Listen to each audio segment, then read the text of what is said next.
Kaibigan, prosecution.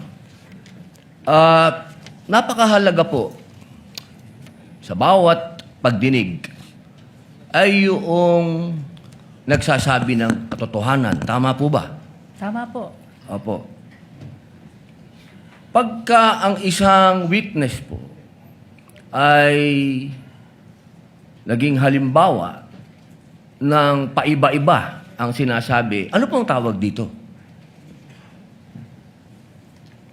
Di ba po kasinungalingan? This is a hypothetical question, Apo. Your Honor. You are not referring to any particular witness? Si Las Cañas po. Yung inyo pong pinakitang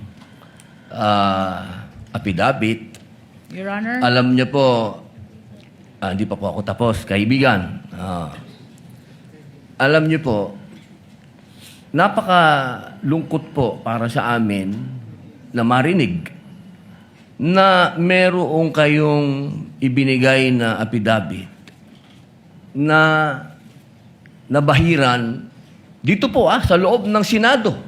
Dito, sa plenaryo ng Senado, ay nabahiran ng matinding masasabi nating kasinungalingan sapagkat magkaiba ang kanyang sinabi.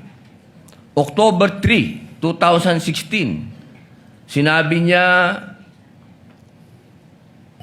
walang kinalaman ang Pangulong Rodrigo Roa Duterte. February 20, March 6, na iba na ang istorya. Ang tanong ko po, ano ang tawag sa taong paiba-iba ang sinasabi?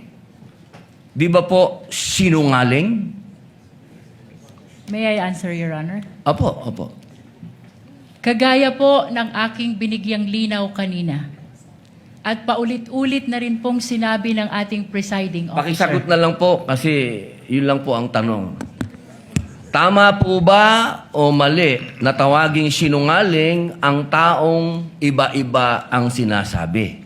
I'm sorry, Your Honor, but I need to qualify my answer. Mr. Presiding Officer, isang simpleng tanong lang po. The lead prosecutor may agree or disagree or state a different characterization.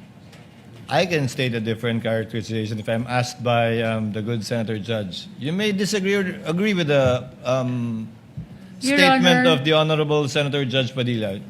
Feel free to say no or yes, Counsel. Kagalang-galang ng mga senator judges at sa atin pong mga nanonood na kababayan. Dahil binanggit po ng kagalang-galang na Senador Robin Padilla ang pangalan at ang affidavit ni Arturo Las Cañas, nais ko pong linawin ang kanina ko pong manifestasyon. Ito po ay ipresenta sa impeachment court bilang bahagi ng testimonya ng witness. Hindi pa din po sinasagot ang... Lead prosecutor, the response, it's not responsive to the question of Senator Judge Padilla. Allow me to, if the good Senator Judge will allow the presiding officer, pwede ba nating sabihin, lead prosecutor, na ang testigong pabago-bago ang kanyang testimonya sa magkakaibang petsa o araw o panahon ay isang testigong hindi maaasahan? Without particular reference to Arturo Las Sa Cañas, pangkalahatan, I agree with you, Honorable Presiding Officer. Posible nagsisinungaling siya sa isa, nagsasabi ng totoo sa isa, o nagsisinungaling sa isa, nagsasabi ng totoo sa isa, hindi na natin malalaman yun. Tama po ba yan? Without particular reference to Arturo Las Cañas, I agree with you, Honorable Presiding Officer. Thank you. Maraming salamat po, aming ginoong You may proceed, tagapamahala Senator hukom. Judge.